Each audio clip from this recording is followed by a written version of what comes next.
السلام عليكم، ازيكم حبايبي؟ عاملين ايه؟ يا رب تكونوا بخير وكويسين يا رب وفي احسن حال.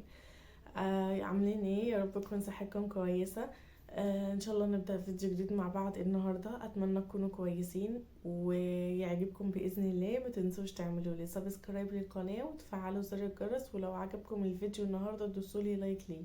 7 حاجات لازم تعمليهم وانتي في سن ال20 من عمرك، سن العشرينات عموما او سن ال30، علشان لما توصلي بعد كده لأي فيما بعد ال30 تلاقي بشرتك لسه نضرة صحية، التجاعيد لسه ما وصلتش ليكي او ما ظهرتش عليكي. حاولي تتفادي دوت على قد ما تقدري.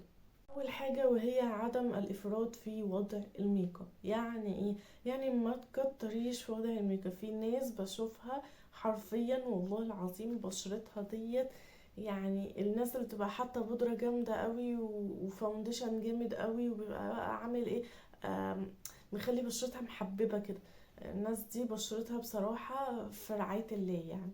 فلازم على قد ما تقدري تتفادي وضع الحاجات دي. لو بتنزلي كل يوم، بتروحي جامعة كل يوم، بتروحي شغل كل يوم، وبتحطي ميك اب، حاولي تقللي على قد ما تقدري.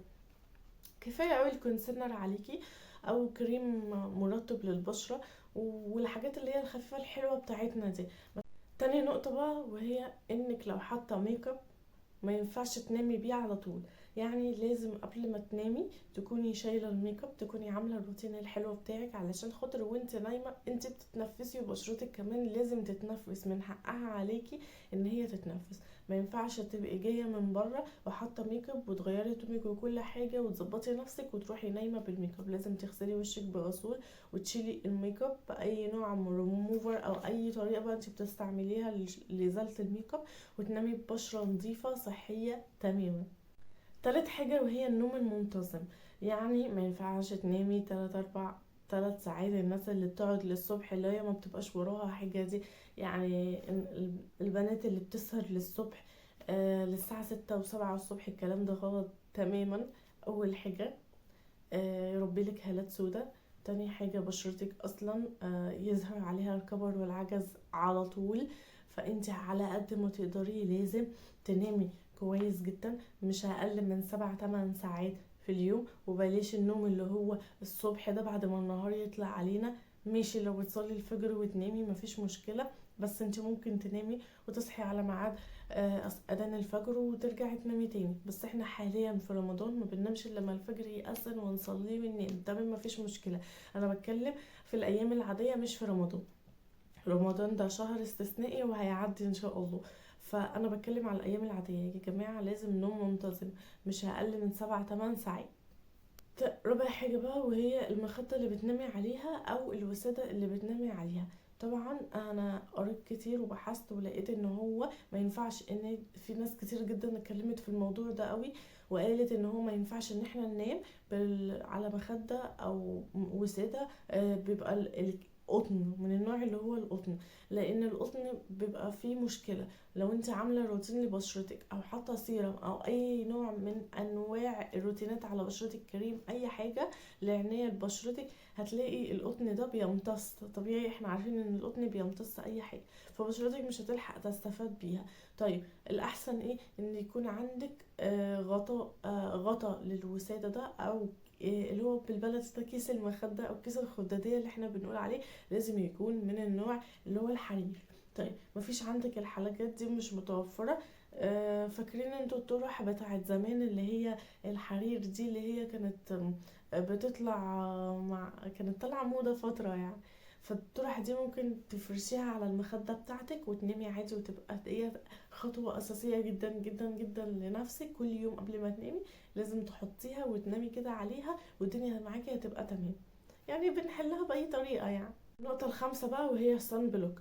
الصن بلوك يا جماعة مهمة جدا جدا لبشرتك.